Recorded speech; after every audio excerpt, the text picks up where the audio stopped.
I'm unfaithful, and he stole my father's car and threatened to destroy it unless I confessed everything in front of my entire university, forcing me to humiliate myself with a microphone in my shaking hands. But he destroyed it anyway. My father had a car he loved more than anything in the world. It was a Porsche 944 Turbo, impeccable, almost like a museum piece. He always smiled and said how special it was and how much it had cost him to restore it piece by piece. That car was his personal pride. When he was home, he used to take it out just for Sunday drives, and for me those rides were a memory I could still feel. Many times my mother, he, and I went to the beach in that car. My father talked about the engine sound, and I just sat in the back imagining the car could run faster than all the cars in the world. Maybe it was from hearing him so much or because my father put an almost religious devotion into it, but I also grew fond of that car. After my mother died, he buried himself in work. He spent weeks out of the country, and when he was home it seemed he only had energy to check the Porsche's condition, start it for a while, and clean it with those microfiber cloths he kept as if they were relics. I got used to that routine too. It was his way of dealing with the pain, I guess, and I never wanted to bother him. While he worked and traveled, I grew up among books, homework, and the idea that there were rules that simply weren't broken. One of those rules was clear and direct. I could clean the car, I could sit inside if I wanted, but I could never take it without him. He let me use it occasionally if we went somewhere together, but that was it. There was no way to convince him otherwise. When I started university and needed to move around the city, he gave me money for transportation. He never considered lending me the Porsche, not even for a day. For him, it was too valuable to let anything happen to it. At that moment, it seemed ridiculous to me. It was just a car. Now I'd give anything to go back and not have committed the stupidity I committed. My father traveled a lot for work, sometimes 1 or 2 months in a row. I got used to being alone, I liked it, I wasn't messy, I didn't bring strangers into the house, and I always followed his rules to the letter. But there was an exception. I started using the car when he wasn't there. The temptation was too much. The sound of the engine, the way people looked at it. I filled the tank to the same level, left it in exactly the same place, cleaned any prints, and tried to park it in the same orientation. If he'd checked the mileage carefully, he would have noticed, but he never said anything. I convinced myself that nothing was happening, that I wasn't hurting anyone. The car made me feel powerful, important. I liked how it sounded, how the steering wheel vibrated, and how people turned to look at it when I arrived at the university. I didn't have to say anything. Just parking it made me the center of attention. It was a mix of adrenaline and vanity, something I shouldn't have let grow, but I did anyway. My boyfriend Jesus was also fascinated. He was very serious, more than I could stand. An exam for him was sacred, and he preferred studying over going out with me. Sometimes his rigid way of seeing life bothered me. He didn't like parties, he didn't like spontaneous outings. And when I proposed something impromptu, he always had an "I must study" as an answer. I think what I liked most about him was how he talked about the Porsche. He listened to me carefully when I mentioned the engine, or the suspension, or any detail. I remember an afternoon in a supermarket parking lot where I let him drive a few blocks. Jesus was delighted, almost as much as me. But if I was going to be completely honest, I knew I wasn't behaving well with him. I liked having fun, feeling desired, feeling I still had options, and this weakness was what led me to make the biggest mistake of my life. I met Danilo leaving a restaurant. I was about to get in the Porsche when he approached with a confident smile, handsome, elegant, with that kind of attitude that knows exactly which button to push. He asked me about the car. He praised it, looked at it as if it were a jewel, and I was bored enough with Jesus' seriousness to let myself be influenced. We clicked fast. He made me feel desired, more than I should have felt being in a relationship. A couple of days later, I ended up in his apartment and in his bed. It wasn't bad, but not good enough to justify what I was doing. So I decided to cut all contact. It was a silly one-time fling, nothing serious. But when I went down the elevator and got to the Porsche, I realized I didn't have the keys. I felt my heart drop. I ran back up trying not to lose my cool. When the elevator doors opened, Danilo was already there as if he'd known I'd come back. He told me I'd forgotten the keys in his apartment, handed them to me, smiled, and walked away as if nothing happened. That small gesture left me uneasy. I never left the keys out of my purse. It was almost an automatic habit. While driving back home, I couldn't stop thinking that maybe he took it out of my purse while I was in the bathroom. I checked everything inside when I arrived, every pocket, every zipper, and nothing was missing, but I was left with that uncomfortable feeling stuck in my chest. I promised myself I'd be much more careful. 2 days later, when I was leaving classes at the university, I saw my world collapse. I always parked in front of the university, across the street. It was faster than using the internal parking lot, which was far, uncomfortable, and always full. The spot where I left it used to be empty, quiet, perfect for a car like that. But that day, when I crossed the street distracted, I didn't find the Porsche. I thought I was confused. I turned right, left. I looked again. Nothing. I forced myself to breathe. I told myself it was impossible, that maybe I'd left it on another street, that I was distracted that day. I walked to the official university parking lot, trying to convince myself I was just being paranoid, but it wasn't there either. My heart started beating as if I were going to faint. I felt everything buzzing around me. I didn't know what to do. I didn't even know where to start. I ended up taking a taxi. I almost don't remember the trip. I just remember thinking over and over that maybe the car was at home, that maybe I was completely confused, that I hadn't used it that day. But when I arrived, I got out of the taxi and ran to the entrance. The Porsche wasn't there. The empty garage door seemed to mock me. I called Jesus, and for the first time since I've known him, he dropped everything he was doing and came straight to the house. He listened to me, told me the first thing we should do was file a report. He gave me a glass of water and tried to keep calm, but I was shaking. What was I going to say? How was I going to explain that I was using the car without permission? What was going to happen when my father returned? Jesus insisted that maybe someone was playing a prank on me. I denied it immediately. No one had the key, there were no more copies. And it was there, in that exact instant, when a terrible thought hit me like a brick straight to the chest. I remembered Danilo, and in that moment I saw it completely clearly. I, fool, had told him everything without realizing it.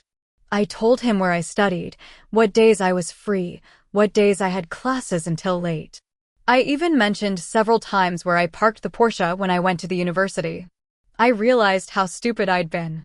He, with his charming attitude, had been extracting information from me with every conversation, as if he knew exactly what to ask and how to make it seem casual.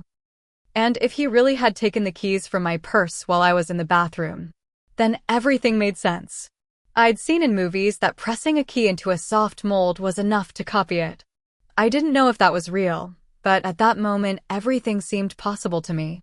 What tormented me most wasn't the method, but the idea of confronting Danilo without Jesus suspecting anything. I felt ashamed, scared, and felt guilt drowning me. I told Jesus that maybe a friend had taken the car to be funny, that I'd go confirm it. He insisted on accompanying me, but I refused.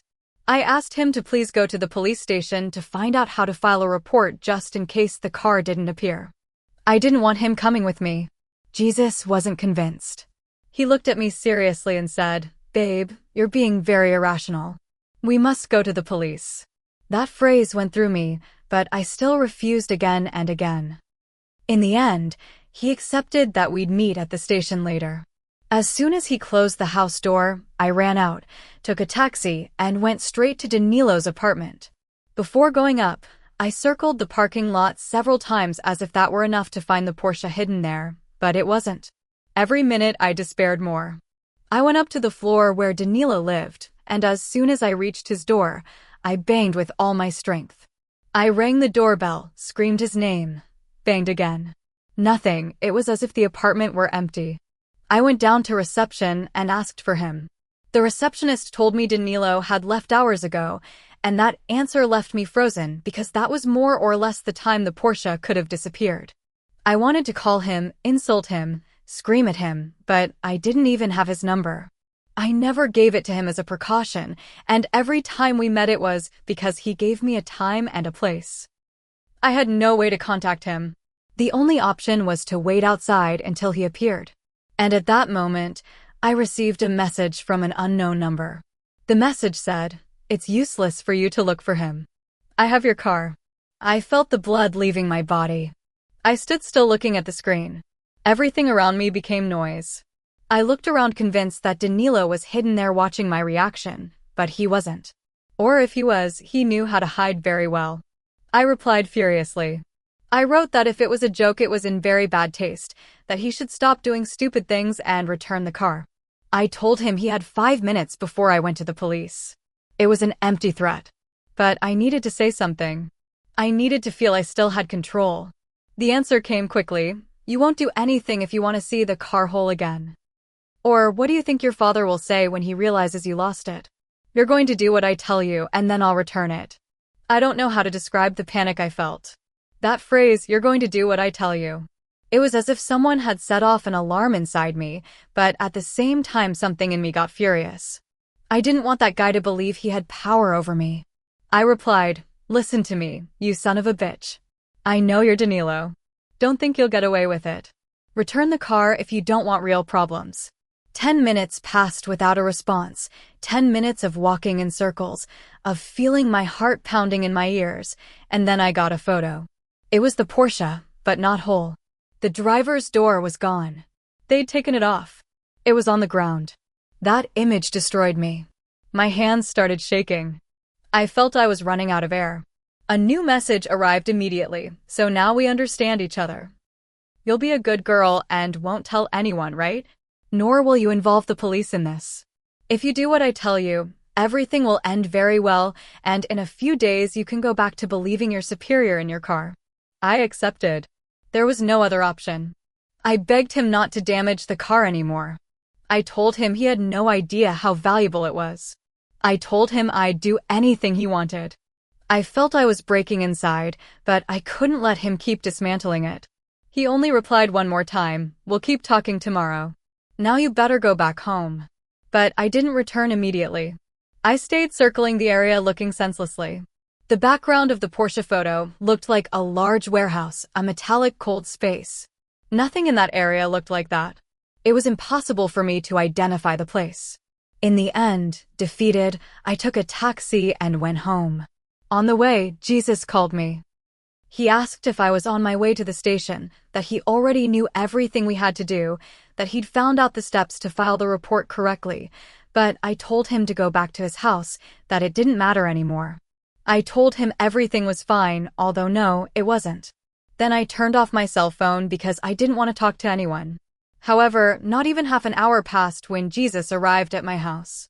I saw him through the window and felt a mix of guilt and relief. He got out of his car with an expression of sincere concern that he always had when something happened to me. He asked me what had happened. He asked where the car was. I didn't know how to tell him the truth. I didn't want him to know what I'd done with Danilo. I couldn't. So I lied to him. I told him it had been a prank by a friend who wanted to show off the Porsche to other girls. I told him that in the end I'd decided to lend her the car for a few days. Jesus looked at me surprised and said, "Are you sure about that? And what if something happens to the car?" "Babe, aren't you being very irrational? What will your father say if he finds out?" But I insisted everything was fine, that he shouldn't worry anymore. Jesus stayed with me for a couple of hours, cooked me something light, listened to me in silence, kept me company, and while he did all that I felt that everything happening to me was a punishment for treating my own boyfriend so badly. He'd always been good to me, always attentive. Later he left because he had to study, and I stayed alone in the house. When I turned on my cell phone, I saw a new message. It wasn't from Jesus, it was from Danilo. "The car door is back in place as if nothing ever happened. Tomorrow you and I are going to have fun. Don't worry." That sentence left me cold. I couldn't sleep. The image of the Porsche with the door torn off repeated over and over in my head. I thought about going to Danilo's apartment to confront him, but what could I do alone? He didn't write again until the next day. I was so nervous I hadn't gone to classes. I wasn't even able to get out of bed. I spent the morning feeling that everything I did was breathing out of obligation. Every sound from my cell phone made me shake, and yet when I finally received a message from him, I almost jumped from fear. I felt my heart wanted to come out of my throat. The message said, "Today there's a presentation at your university at noon." A very useful coincidence. If you don't want me to destroy the car, you better appear here before noon. I didn't hesitate. I left home desperate, without fixing myself up, without thinking of anything but arriving. I almost had no time.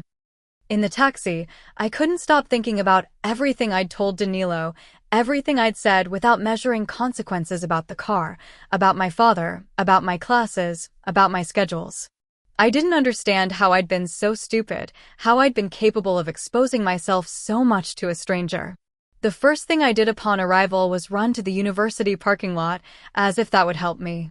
I searched among the cars, looked in every corner, tried to breathe without crying, but when I heard the arrival of a new message, I understood he was watching me. Stop wasting time. The show is about to start and you're the star. I need you in the courtyard where the stage is. I ran desperately to where he'd indicated. That day there was an event organized by some environmental students. They'd placed a small stage with a microphone on a metal base and several rows of folding chairs for those who wanted to listen. It wasn't a big event, but there were enough students to feel that something important was about to happen. For me, it was like walking into a trap. The first one who saw me was Jesus, who was with his friends. As soon as he saw me, he approached with a furrowed brow of concern. "Babe, what happened? You didn't answer me all morning. Are you okay?" I just told him I'd fallen asleep, while turning my head everywhere trying to find Danilo in the crowd. I didn't see him. I didn't see anyone familiar, just faces that seemed normal, oblivious to my chaos. In the end, Jesus took me by the arm and led me aside, away from the noise. "Tell me what's happening. Since yesterday, you're very weird." "What's wrong?" I told him I just had a headache, that I needed some air. He looked at me doubting, but didn't insist. I stepped away a few steps, breathed deeply, and the phone rang again. There was another message. "The moment has arrived. Before they start, you're going to go up on stage, take the microphone, and confess everything you've done." I stood completely paralyzed looking at the screen. I didn't know what he referred to. Or rather, I didn't want to believe he was asking me exactly that. But he wrote again, "Since it seems you need a clearer guide, I'll tell you. You're going to tell everyone the truth, that you're unfaithful to your boyfriend. Do what I say, and today you can touch your car again." I didn't move. I was incapable. I felt my legs didn't respond. I had no options, but I didn't have courage either. And the event was about to start. The noise of the organizers testing the microphone could already be heard. When I saw the first girl was going up to speak, I ran straight to the stage without thinking, without planning, just trying to buy time before things got even more out of control. I went up without giving explanations. The girl in charge looked at me confused, not understanding what I was doing there. And just at that moment, I got another message. "Since you're up there, you're going to tell your boyfriend that you were also unfaithful previously with your best friend's boyfriend. Take advantage that both are there watching you." I felt my blood pressure drop. That was something impossible for Danilo to know. No one could know that. It had been only once, almost a month ago, at a party Jesus didn't accompany me to. My friend's boyfriend was there and I was drunk. I wasn't thinking clearly. When he offered to take me home, I ended up sleeping with him in his car. Something quick, confused, dirty, something I didn't want to remember, something I swore no one would ever know. The girl in charge stayed by my side asking me what was happening, but I raised my hand asking for the microphone. She, almost by automatic reaction, handed it to me and took a step back. I swallowed saliva, looked down, and felt everything stop. Jesus was there approaching the front of the audience. Behind him were my friends, and I started speaking. "I have something to confess. I'm very sorry, really, but I've been unfaithful to you, Jesus. Last week I met a guy, and I slept with him. I'm sorry, I'm very sorry." Jesus stood still, completely in shock. His friends looked at him not knowing what to do. My voice shook, my hands shook, but the worst was still missing. I turned to my best friend Fernanda, who was a few steps back with her mouth open. "Fernanda, I'm sorry." A month ago at a party I got drunk and slept with your boyfriend, but it was only once. We haven't even talked again. I beg you, forgive me." After saying that, I felt my legs go loose and I fell to the ground crying. I saw Jesus turn around and walk away without saying a word. Fernanda ran towards me, but not to help me. She started screaming at me, insulting me, pushing me in front of everyone. People murmured. Some recorded with their cell phones. It was a scene I never thought I'd live. I didn't know how much time passed until they took me down from the stage amidst screams and shoves. When I could check my cell phone, I had a new message. "You've done very well. You can go pick up your car now." And he attached an address. I ran out ignoring my friend's screams. I took the first taxi I saw. I didn't stop crying the whole trip. I'd ruined everything. My friends hated me. Jesus had abandoned me. My reputation at the university was surely destroyed. But even so, I clung to the idea of recovering the car. I tried to convince myself that if I got it back, I'd be able to fix the rest. It was as if the Porsche were the only part of my life I could save, as if everything depended on that. The taxi driver stopped in front of a very large and abandoned warehouse. The walls were peeling. No one was seen around. Even the taxi driver asked me if I was sure about the place because it was a dangerous area. I didn't listen, I didn't think, I just looked at the building. Seeing the background, I seemed to recognize the color of the wall that appeared in the photo they sent me at the start. I got out of the taxi and ran while the driver asked me if I was okay. I crossed the warehouse parking lot almost without feeling my feet. I approached the structure's door and pushed it. It was barely shut, so it opened immediately. And there my soul fell to the ground. I let out a scream that tore my throat. The warehouse was completely empty, illuminated by high windows that let in sunlight. And in the center, as if it were an exhibited corpse, was the body of my car. Just that, the red shell, no engine, no tires, no windshield. There were no seats, no cables, no dashboard, just pieces arranged as if someone were preparing to assemble a macabre puzzle. I heard footsteps behind me. It was the taxi driver who'd entered with a baseball bat. He asked me what was happening. I just pointed at the car while crying, unable to breathe. "They've destroyed it. They haven't left anything. What am I going to do now?" The man didn't understand anything but decided to call the police. I no longer had strength for anything. I approached, almost dragging myself, and carefully touched what was once the hood. I caressed it as if it were something alive and cried even harder. I remembered how many times my father sat me there as a child while he talked to me about the engine, the pieces, the rides. I felt I preferred to die before telling him what had happened. And at that moment, I realized that on the car door, the one they'd taken off first in that horrible photo, there was a yellow sticky note. I could barely see through the tears, but I approached anyway. I held it with a trembling hand. When I read what it said, I felt something inside me break in two parts. "Sometimes you're very irrational, babe." That phrase broke my soul. It was impossible to mistake it. Jesus always said it to me. Every time we argued, every time I did something impulsive. "Babe, you're being irrational." It was his phrase. I felt dizziness in my head. Everything that happened started passing slowly as if I were watching it from outside. Was it possible that Jesus was the one who'd done all that? Could it be him behind the messages, behind the threats, behind the destruction of the car? It made no sense. I repeated to myself over and over that it was impossible. He couldn't know about Danilo, much less about Fernanda's boyfriend. No one knew. No one. But that message, that phrase written exactly as he said it, froze my blood. And I got scared like I'd never been scared in my life.